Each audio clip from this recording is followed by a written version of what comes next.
Using Paysafecard on Fortnite is very easy to do. Today I'm gonna show you how to do it. First, launch Fortnite on your gaming platform, such as PC, console, or mobile device.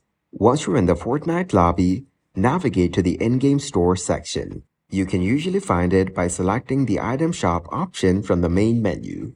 Then browse to the available cosmetic items or battle pass tiers you want to purchase.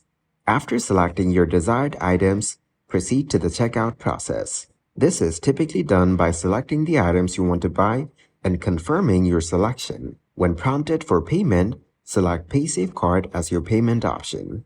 Next, enter the 16-digit PIN code from your Paysafecard in the provided field.